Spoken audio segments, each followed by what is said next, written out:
Քրիստոս հարյավ իմ մեռելոց, որքան ուրախալի օր է այսօրը, որքան կարևոր օր է, թերևս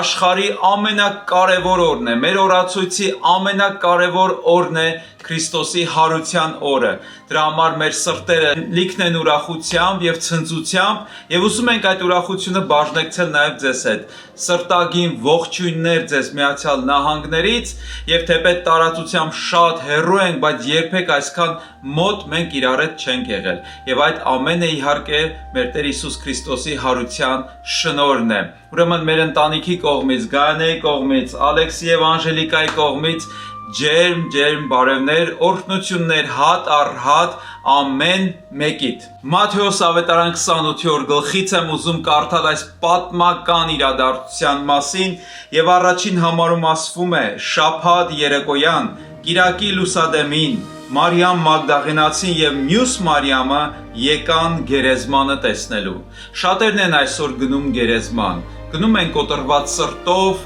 կորցրած հույսերով, խորտակված կյանքով եւ անորոշ ապագայով։ Մարիամն էլ գնացել էր գերեզման սուգով, իր սիրտը կոտրված էր, վախերի մեջ էր, գուցեև հիասթափությունների մեջ էր, որովհետեւ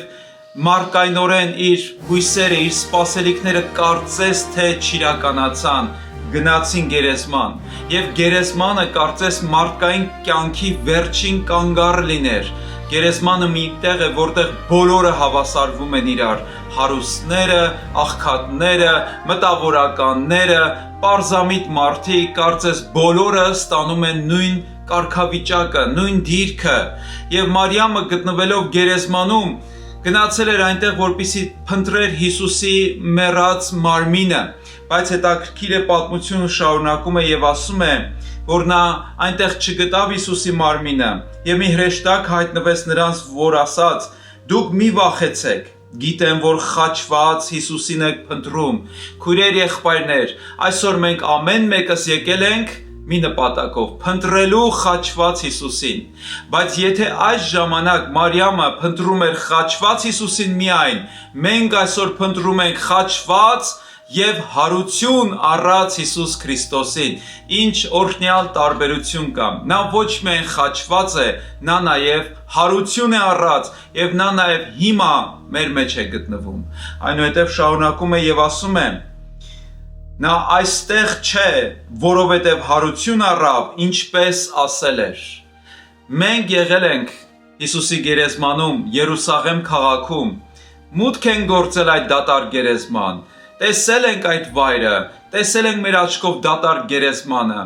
բայց դատարկ գերեզմանը չի, որ միայն Հիսուսի հարության վկայությունն է, այլև մեր լիքը սրտերը, այնպես որ գերեզմանը դատարկ է, բայց մեր սիրտը լիքն է Քրիստոսի ներկայությամբ եւ նորից ինչպես հրեշտակն ասաց, այստեղ չէ,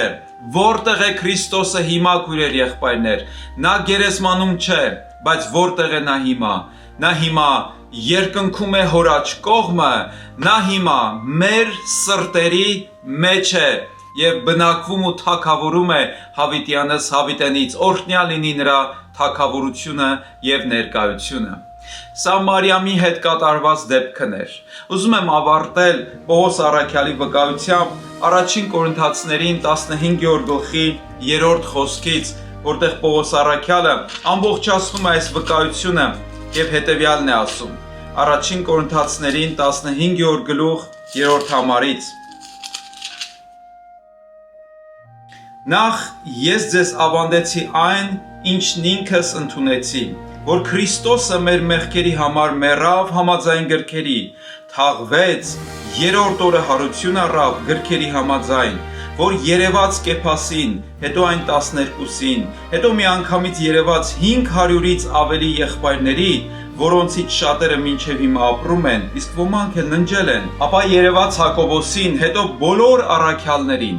ամենից հետո երևաց նաև ինձ։ Քույրեր եղբայրներ, կարող ենք այսօր մենք էլ այս վկայությունն ասել, նա երևաց նաև ինձ, Քրիստոսը հայտնվեց ինձ, այդ դրա համար ենք մենք ասում, Քրիստոս հարյավ իմ մեռելոց, օրհնյալ է նրա հարությունը, բայց նաև օրհնյալ է նրա հայտնությունը մեր կյանքի մեջ։ Ուրեմն, սիրելիներ, այս տոնական օրով ուզում եմ մեր սրտագին օրհնանքները, մեր մաղթանքները, մեր շնորհավորանքները ուղղել ամեն մեկիդ հատ առ հատ։ Քրիստոսի այս հարության օրը թող հարության շունչը գա մեր կյանքի մեջ եւ մենք էլ Պողոս առաքյալի նման ասենք. վերջում էլ նա երևաց ինձ եւ նրա երևալը փոխեց մեր կյանքը։ Նորից ու նորից շնորհավորում ենք եւ մեր ընտանիքի կողմից ասում ենք. Քրիստոս հարյավ իմ մեռելոց,